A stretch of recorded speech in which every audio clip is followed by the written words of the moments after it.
ना सोचने वाली बात यह है कि क्या एक बार हम संविधान ने बोल दिया कि पार्लियामेंट बनाएगी, तो क्या पार्लियामेंट कुछ भी कानून बना सकती है?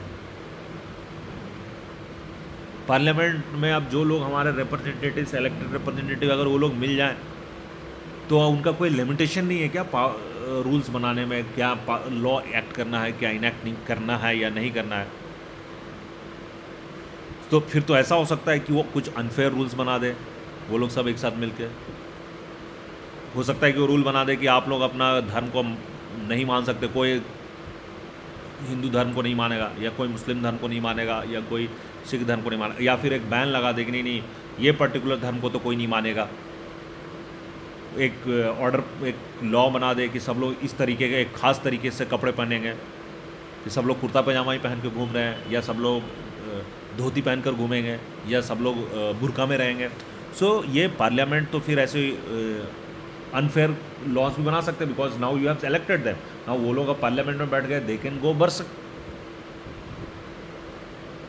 संविधान ये भी हो सकता है कि कोई खास तरीके का यही गाना गाएगा, या किसी खास तरीके धर्म या जाति के लोग को कुछ स्पेशल पावर दे दिया जाएगा, कुछ लोगों के पास ही प्रॉपर्टी रिटेन करने का अधिकार हो सकता है। सो ऑल दोज थिंग्स को रेगुलेट करने की ज़रूरत है। The power to the authority of the parliament to enact laws can not remain without limitation, because then it will become unjust and unfair.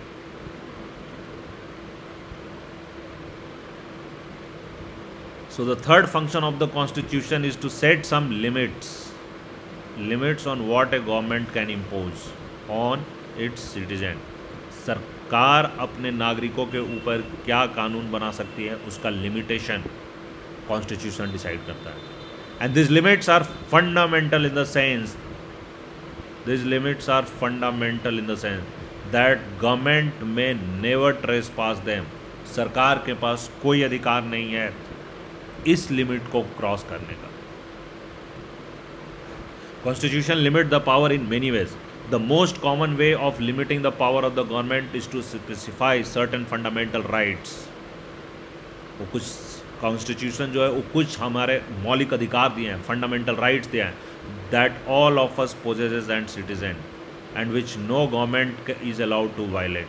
सो जैसे वो मौलिक अधिकार है, फंडामेंटल राइट्स है, कॉन्स्टिट्यूशन ने दिया है कि ये भारत के हर एक नागरिक के पास ये फंडामेंटल राइट है और सरकार इस फंडामेंटल राइट को वायलेट नहीं कर सकती। तो ये एक लिमिटेशन लगा दी। आगे हम पढ़ाएंगे भी, और अगर आप लोग बहुत लोग जानते हुए, जैसे एक समानता का अधिकार है, right to equality, one of the fundamental right, right to freedom of speech and expression, ये एक फंडामेंटल राइट है। तो इसको सरकार ऐसा कोई कानून नहीं बना सकती जो इस फंडामेंटल राइट को वायलेट कर दे, और ये हमारे संविधान में ऐसे फंडामेंटल राइट्स मेंशन्ड है। तो ये एक तरह से लिमिटेशन लगा दी सरकार पे।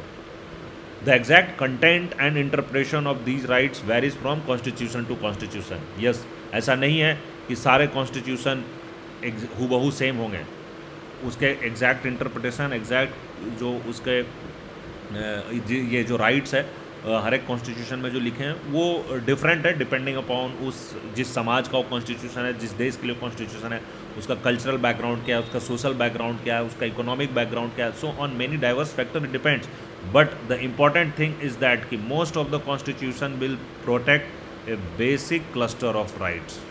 Basic cluster of rights most of the constitution protect करते हैं। For example, citizens will be protected from being arbitrarily arrested. Most like कोई भी नागरिक को arbitrarily सरकार ऐसे जाके किसी को अरेस्ट नहीं कर सकती है विदाउट एनी रीज़न। और ये मोस्ट ऑफ द कॉन्स्टिट्यूशन इस चीज़ को एक फंडामेंटल प्रोटेक्शन देती है, फंडामेंटल राइट के अधिकार से इसको एक प्रोटेक्शन देती है। Citizens will have normally right to some basic liberties like freedom of speech, freedom of conscience। आप अपना कॉन्साइंस, आप अपने किस तरीके का कॉन्साइंस रखें, इसका आपके पास फ्रीडम है। फ्रीडम ऑफ एसोसिएशन बनाने की फ्रीडम टू कंडक्ट ट्रेड और बिजनेस, आप क्या व्यापार करेंगे, क्या बिजनेस करेंगे, इसका आपको फ्रीडम होगा। हाँ, this freedom also will not be unrestricted. कहीं ऐसा नहीं कि आप क्या ट्रेड करेंगे तो बोला भाई मैं तो सबको सुपारी क्लियर बनूंगा, मैं गोली मारूंगा और पैसे कमाऊंगा दैट टाइप ऑफ थिंग्स जो अनलॉफुल एक्टिविटीज़ है उस पर फर्दर रेस्ट्रिक्शन लगेंगे। बट यस, बेसिक लिबर्टीज जो है generally most of the constitutions protect करती है। So that's what I am saying कि these rights can be limited during times of national emergency, किसी समय पे नेशनल इमरजेंसी हो, या कॉन्स्टिट्यूशन कोई स्पेसिफाई करता है कि ऐसे ऐसे सर्कमस्टांसेस में, ऐसे ऐसे सिचुएशन में इस राइट को या तो विड्रॉ किया जा सकता है या दिस राइट्स को, फंडामेंटल राइट्स को होल्ड पे किया जा सकता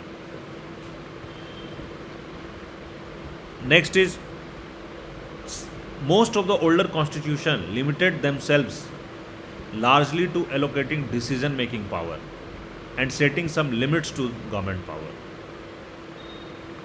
But many 20th century constitution, of which the Indian constitution is the finest example, also provides an enabling framework to government to do certain positive things to express the aspiration and goals of society.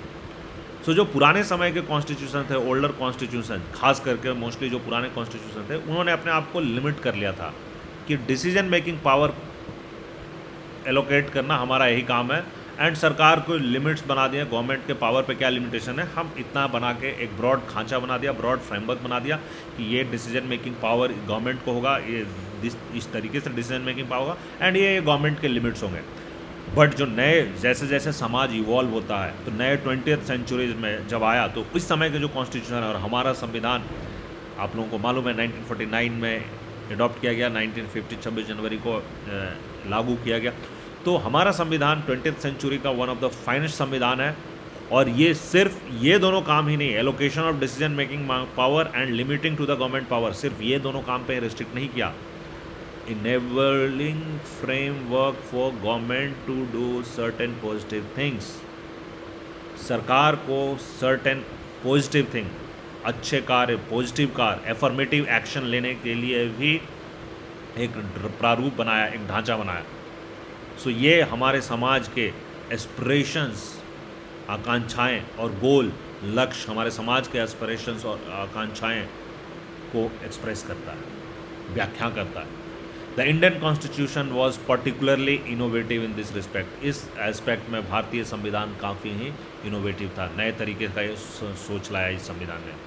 Society with deep entrench inequalities of various kind will not have to set limits on power of government, they will also have to enable and empower the government to take positive measures to overcome forms of inequality और deprivation. So समाज को, जो modern समाज है, वो ऐसा संविधान में ही सिर्फ नहीं रुकना चाहेगा कि जो सिर्फ सरकार के पावर्स और उसके लिमिटेशन बनाए, बल्कि एक ऐसा समाज चाहेगा कि जो सरकार को पॉजिटिव मेजर्स उठाने का, एफर्मेटिव एक्शन लेने का सरकार को पावर दे, सो दैट उससे क्या होगा, जो हमारे बीच विषमताएं हैं, इनइक्वलिटी है और डेप्रिवेशन है, जो हमारे बीच विषमताएं हैं, जो गरीबी है, जो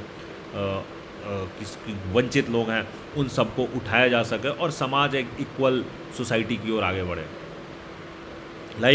इंडिया में एक बहुत बड़ी, आप लोग जानते हैं, अनफॉर्चुनेटली हमारे देश की ये एक फैक्ट है कि Indian society is fragmented into lot of caste, and India aspires, as country we aspire to a society free of caste discrimination.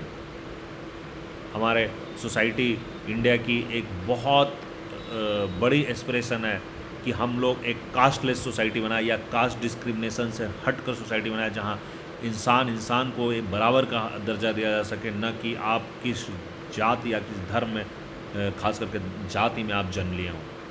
If this is our society's aspiration, the government will have to be enabled to empower to take all necessary steps to achieve this goal.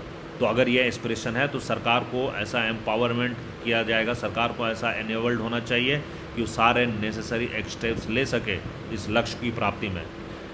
In countries like South Africa, another example, another very good example which I am going to give you, another country like South Africa, which is a deep history of racial discrimination, नस्ल भेद, रंग भेद, नस्ल भेद की discrimination के आधार पे south Africa में बहुत ज़्यादा डिस्क्रिमिनेशन था, एंड इट्स का जो नया कॉन्स्टिट्यूशन है, enable the government to end this racial discrimination. So these are positive actions which constitution empowers the government to take some affirmative actions for upliftment of the people who are deprived, for the upliftment of the people who are unequal, who are basically who are lower in the strata. They has to be brought up to the main society, to the basically समाज में एक समानता बैठाना है.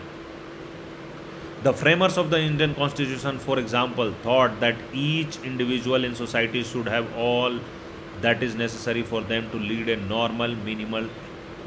lead a life of minimal dignity and social self-respect, minimum material well-being, education, etc.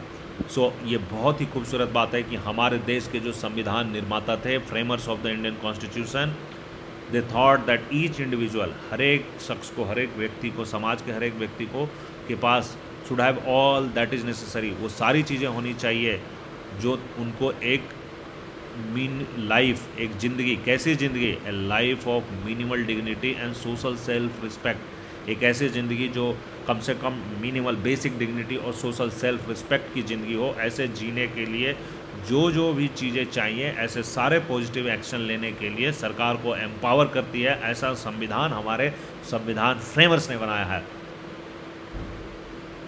और लोगों के पास minimum material wellbeing होनी चाहिए. मिनिमम मटेरियल वेलबींग मतलब क्या है? मतलब आपके पास रोटी, कपड़ा, मकान, छत. ये क्या वैसी कोई ज़िंदगी नहीं है कि आप जानवरों की तरह छत के, आपके पास छत नहीं, आप नीचे रह रहे हैं और बारिश में आप अपने बच्चे के साथ बारिश में आप भीग रहे हैं, ठंड में आप रोड पे, सड़क पे काँप रहे हैं.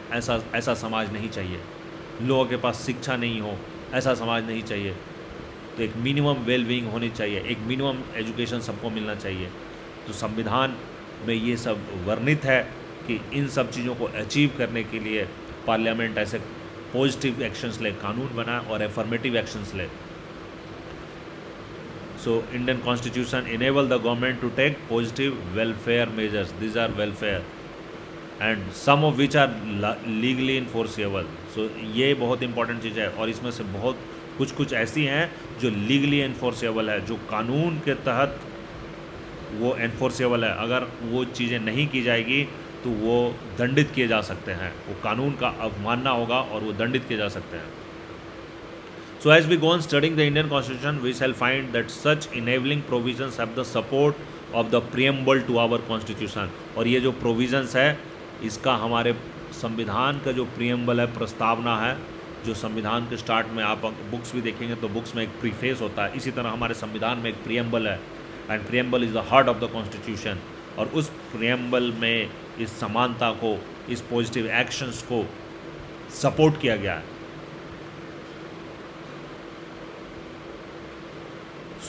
एक ये चीज़ें कैसे प्रोटेक्ट करी है, कुछ फंडामेंटल राइट्स मेंशन किए गए हैं एंड कुछ चीज़ें जो हमारी सरकार, एक तत्कालीन सरकार जब भारत आज़ाद हुआ था उस समय जो चीज़ें अधिकार के रूप में, फंडामेंटल मौलिक अधिकार के रूप में सरकार सुनिश्चित नहीं कर सकती थी, उसको हमारे संविधान निर्माताओं ने directive principle of state policy,